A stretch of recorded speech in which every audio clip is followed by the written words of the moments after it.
Imagine waking up every morning knowing there was a very real chance that today would be the day you die.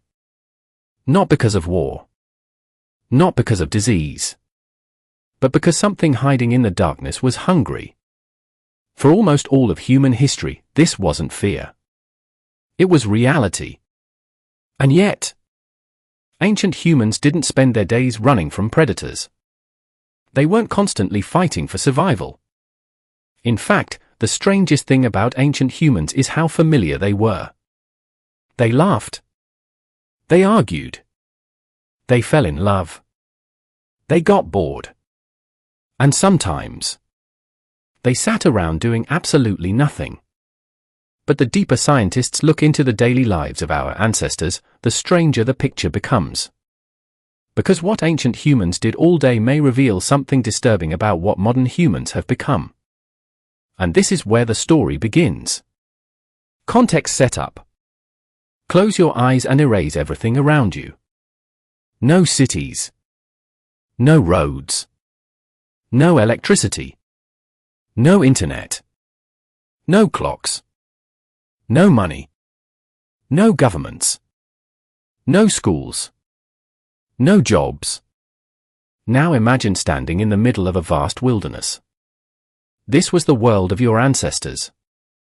A world that remained largely unchanged for hundreds of thousands of years. And unlike us, they had no idea what tomorrow would bring. Every sunrise was uncertain. Every night was earned. Most people imagine prehistoric life as one endless struggle. A brutal existence filled with starvation, violence, and fear. But surprisingly, that image may be completely wrong. Anthropologists studying hunter-gatherer societies discovered something unexpected. Many ancient humans spent fewer hours working than modern office workers. Think about that. The people we imagine desperately fighting for survival may have actually had more free time than we do. Which raises a strange question. If they weren't working all day, what exactly were they doing? The answer reveals something fascinating.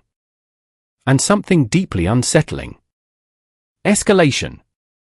The first thing ancient humans did every day was something so ordinary that we rarely think about it. They looked. Not at screens. Not at books. At the world. Their survival depended on noticing things most of us would never see. A broken branch. A strange footprint. A distant sound. A bird suddenly going silent. To us, these details are background noise. To them, they were life and death. Imagine possessing senses sharpened by thousands of hours of attention.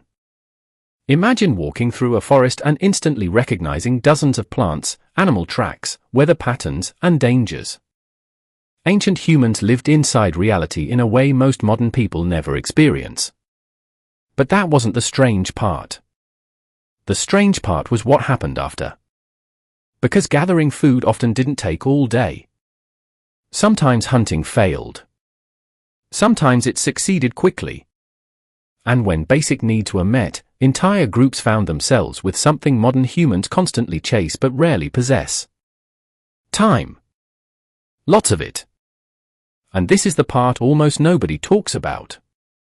Many evenings were spent around fires. Not working. Not producing. Not optimizing. Simply sitting together. Talking. Listening. Watching flames dance in the darkness. Stories became entertainment. Education. Religion. History. And social glue all at once. Long before books existed, stories were humanity's operating system. Entire generations survived because someone remembered which berries were poisonous. Which river flooded. Which path led home. Knowledge lived inside human minds. And if the storyteller died before passing it on, the information died too. Suddenly, conversation wasn't casual. It was civilization. But then something strange happened. The campfire created more than stories. It created imagination. As ancient humans stared into flames beneath endless stars, they began asking questions no animal had ever asked before. Who are we? Why are we here? What happens after death? Why does suffering exist? The same questions that haunt humanity today first emerged beside those fires. And once those questions appeared, there was no going back. The darker revelation. Here's where the story becomes unsettling. For hundreds of thousands of years, humans lived in small groups. Rarely more than a few dozen people. Everyone knew everyone. Every face mattered. Every relationship mattered. Being rejected wasn't emotionally painful. It was potentially fatal. Your brain evolved in that environment. Not in cities. Not online. Not among millions of strangers. Among tribes. Which means something disturbing. The human mind you use every day was not designed for the modern world. It was designed for a world that no longer exists. That anxiety you feel? That craving for approval? That fear of exclusion? Those emotions are ancient survival tools. Ghosts from a prehistoric past. Your brain is still trying to survive a wilderness that disappeared thousands of years ago. But that wasn't the biggest challenge ancient humans faced. Death was everywhere. Children died. Adults died. Predators killed. Weather killed. Infection killed. And because death was impossible to ignore, ancient humans developed a relationship with mortality that modern society often avoids. They didn't pretend death wasn't coming. They lived beside it. Every day. Ironically, that may have made life feel more meaningful.